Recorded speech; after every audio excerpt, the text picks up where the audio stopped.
रवींद्र वस्त्रनिकेतन सलगरे खास लग्न बस्ता व आहेरासाठी होलसेलपेक्षाही कमी किमतीत संपूर्ण कुटुंबाची खरेदी।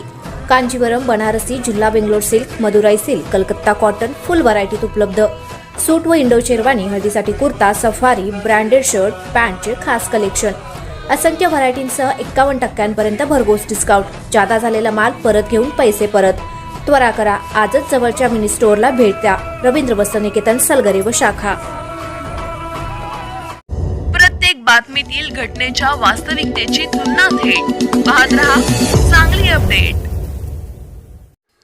कुपवाडमध्ये 300 कोटींचा एमडीचा साठा जप्त, तिघे जण ताब्यात। पुणे व सांगली पोलिसांच्या संयुक्त कारवाईमध्ये कुपवाडमध्ये 140 किलो मेफेड्रॉन एमडी या घातक अंमली पदार्थाचा साठा जप्त करण्यात आला आहे। पुणे व सांगली पोलिसांच्या संयुक्त कारवाईमध्ये कुपवाडमध्ये 140 किलो मेफेड्रॉन एमडी या घातक अंमली पदार्थाचा साठा जप्त करण्यात आला। या प्रकरणी तिघांना ताब्यात घेण्यात आल्याची माहिती पुणे गुन्हे शाखेचे वरिष्ठ पोलीस निरीक्षक विनायक गायकवाड यांनी बुधवारी दिली।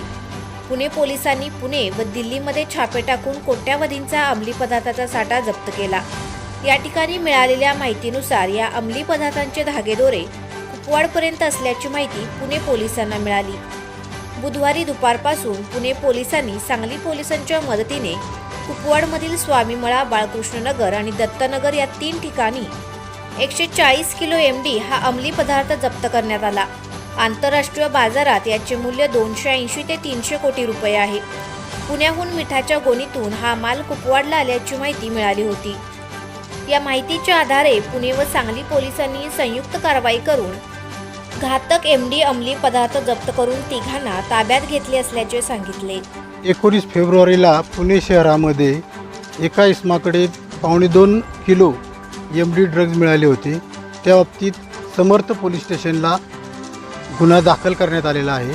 त्या गुन्ह्याच्या तपासामध्ये अधिक माहिती मिळाल्यानंतर आज आम्ही कुपवाड या ठिकाणी येऊन येथील स्वामीमळा या ठिकाणी छापा कारवाई केलेली आहे। त्या ठिकाणी आम्हाला जवळपास 140 किलो एमडी ड्रग्ज मिळून आलेला आहे।